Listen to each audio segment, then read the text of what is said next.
ایک دو نہیں کتنے 1500 صحابہ کرام نکلے آقا کے پیچھے پیچھے چل دیے. حضرت جابر دوڑے دوڑے گھر گئے. جانے کے بعد بیوی سے کہتے ہیں بیوی ارے آفت آ گئی. کہا کیا ہوا؟ کہا اتنی آفت کی مت پوچھئے. کہا کیا ہوا بتاؤ.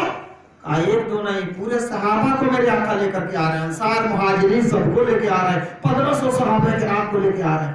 کہا تب کیا؟ کہا کیا ہوگا؟ کہا جو لا رہا وہ سمجھے گا, جو لا رہا وہ سمجھے گا, ہمیں تمہیں فکر کرنے کی کیا ضرورت, میرا رسول لا رہے ہیں, میرا رسول انتظام فرما دیں گے. دیکھو ایک بیوی کا ایمان دیکھو کتنا ٹھوس, حضور لا رہے حضور انتظام کرے. آقا تشریف لے آئے, چند صحابہ کرام کو فرما دیا کھانا کھلاؤ. 10 لوگوں کی ٹولی بھیجتے گئے, بیٹھے گئے, روٹی گوشت توڑ توڑ کے سب کو دیتے گئے. لوگ کھاتے گئے, کھا کھا کے اٹھتے جا رہے ہیں, کھا کھا کے اٹھتے جا رہے ہیں, اٹھتے جا رہے ہیں, اٹھتے جا رہے ہیں. سارے صحابہ کرام اٹھ گئے. کیسے؟ آقا نے ارشاد فرمایا سنو سب سے پہلے مجھے ہانڈی کے پاس لے جاؤ. ہانڈی کے پاس گئے, آقا لعاب دہن ڈالا. کیا کیا؟ لعاب دہن جانتے کس کو بولتے ہیں؟ نہیں جانتے ہیں؟ تھوک جانتے؟ تھوک. آج جس کھانے میں کوئی تھوک دے گا کوئی کھائے گا نہیں نا, تھوک دیا کون کھائے گا. آقا نے لعاب دہن ڈالا, وہ برکت تبرک ہو گیا. ارشاد فرمایا اس کو ڈھکو, ڈھکن کھول کے مت دیکھنا, نکال نکال کے کنارے سے دیتے جانا, دیکھنا مت. عورتوں سے کیا کھا, روٹیاں پکاتی جاؤ, گرنا مت. سیر بھر آٹے کی روٹی کتنی ہوگی؟ بہت باریک ہماری دادی بناتی تھی تو 1 کلو میں 60 روٹی بناتی تھی. 1 کلو میں 60 روٹی. اور آج کل عورتیں بنائیں گی تو 1 کلو میں 20 روٹی سے زیادہ نہیں بنے گی. سمجھا نا؟ 1 کلو آٹے کی سارے محلے کی عورتیں 1 کلو آٹا بنانے آئی. آقا نے لعاب دہن ڈال دیا, فرمایا خوب گوند دو اس کو, خوب سان دو. جب سان دیا خوب, آقا فرما رہے پکاتی جاؤ, دیکھنا مت اٹھا کر کے کہ کیا ہے. آٹے کو ڈھک دیا, کہا نکالتی جاؤ, پکاتی جاؤ. 1500 صحابہ کرام کھا لیے. آقا فرماتے محلے میں کھانا بٹوا دو, محلے میں کھانا بانٹ دیا گیا. آقا فرماتے آس پاس کو دیکھ لو, کوئی بھوکا نہ رہے, سب کو کھلا دو, سب کو کھلا دیا گیا. اب آقا ارشاد فرماتے ہیں اس کو میں نے تمہارے لیے رکھ دیا ہے, جب تک محفوظ رکھو گے تب تک تم اسے کھاتے رہو.